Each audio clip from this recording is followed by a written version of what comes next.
Good morning, everyone. Welcome to another exciting day of this call to action. The first day was fantastic and inspiring, wasn't it? The governments of Ethiopia, India, the United States, in collaboration with UNICEF and other partners, have convened this child survival call to action, bringing together ministers of health, finance and development, as well as decision makers and thought leaders from multilateral agencies, civil society, the faith community, academia, and the corporate world. I would like to extend a personal thank you to everyone who has taken time to celebrate our collective success in child survival and come together with the goal of ending preventable child death.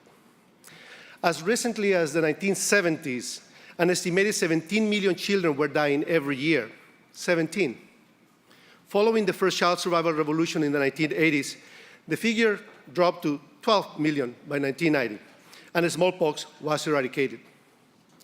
With the MDG drive, this year the number may be down to 7 million, and we are close to eradicating polio. Indeed, we are all thrilled to hear about India's success going on to 18 months without a single case of polio. But while we have made tremendous strides and attained incredible results that we can all feel very proud of, it is still too many young lives being lost that can be saved. In Secretary Clinton's impassioned speech yesterday, she put it in perspective for us. We are losing the equivalent of all inhabitants of New York City each year. Just think about it for a moment. The call to action is very clear. We must continue to drive down the number of children who are dying of largely preventable causes so that they too can celebrate their first birthday and the prospect of healthy and a productive life. You have heard over and over again that our goal is to end preventable child deaths in a generation. Today, we will be discussing what it will take to make that goal a reality. As a community, we've considered various benchmarks for a goal. One proposal is that we commit to reducing child mortality to below 20 child deaths per 1,000 live births by the year 2035 in all countries and within all countries. An ambitious but worthy target that will bring the world's child mortality level to the range of OECD countries and greatly diminish century-old inequalities. Half the countries in the world are already below that level. Another quarter will reach that target at their current rate of decline. But 54 countries will require bending the curve of progress, including the 5 countries that suffer half of all children's deaths today. It is up to this generation, our global generation, to make it happen and end preventable child death. So, how do we make this a reality? I believe in the power of ideas to change the world, and together we can bend the curve. As 27-year-old Cleopatra Byarugaba of Uganda so passionately stated during one of the panels yesterday, if I do not make a difference in this generation, I will not be able to make a difference in the next. Now I have the strength. Now I have the power.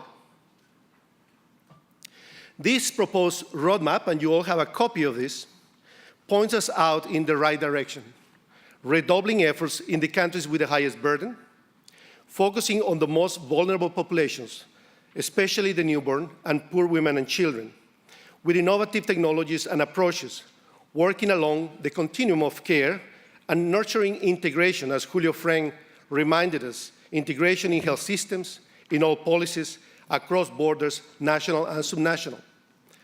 Above all, we need to work in concert with each other and with countries leading the charge.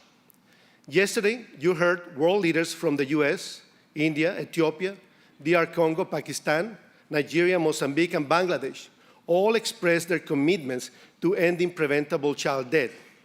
We heard leaders from the private sector as well as faith-based community organizations share what they have learned and pledge new partnerships and solutions.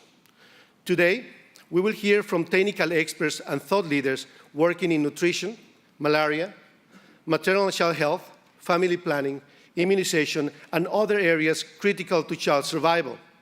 These experts have already identified many effective strategies in the continuum of reproductive, maternal, neonatal, and child health. USAID will do its part. First, reprogramming and increasing significant resources in the countries with the highest burden. We are going to be supporting the governments in those countries, as well as seeking innovative public-private partnerships to help achieve those goals.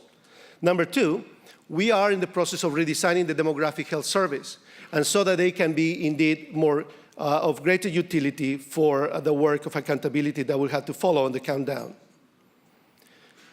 We're also looking at our cost structures so that we can save more lives. Indeed, cost savings save lives.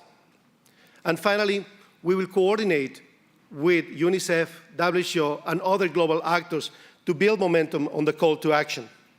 Moving forward with the roadmap, these experts gathered today will be laser focused on results and continue to work across their communities to promote transparency and accountability. In short, to help the world keep the promise we are making here today to end preventable child death. It is my pleasure to cede the floor to the man who has renewed this promise in the international arena, UNICEF Executive Director, Tony Lake.